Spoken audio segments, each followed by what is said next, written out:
Vitamins ako. Hirap na.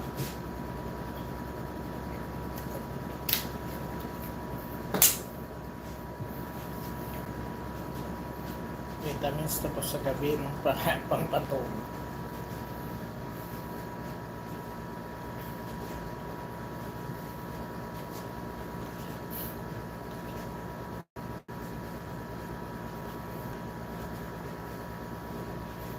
Mm, 30 minutes na. Hour. Lag. Ang tiyan. Ay, thank you to 2 million views.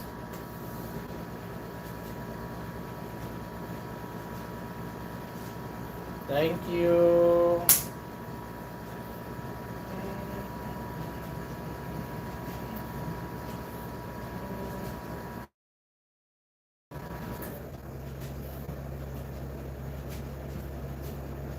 Lah, kain ko lang pala ng exercise. Ito lang yung ano.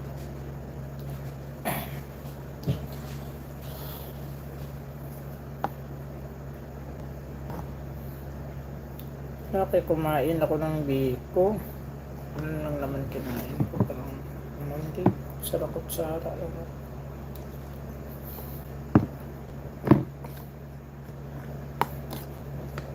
Tipid nga pag tumanda na sa yung bata malakas kumain.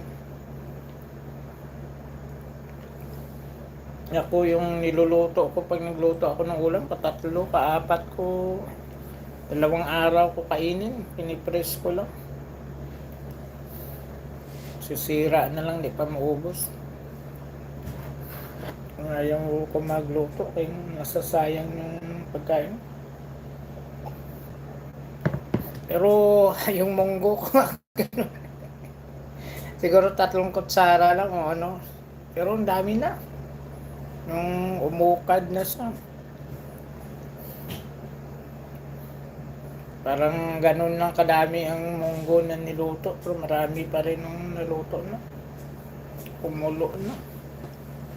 O baka 2 araw ko rin kainin yun.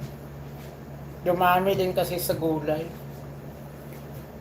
Nga pala nasahog yung manok ko dyan. Ano.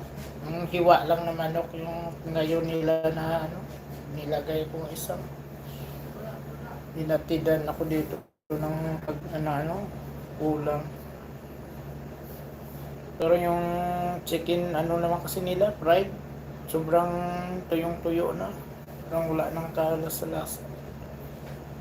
Tapos matabang pa yung luto nila. Walang lasa. Sahog ko na lang sa gulay. Yung 2 piraso, 2 2 chicken joy.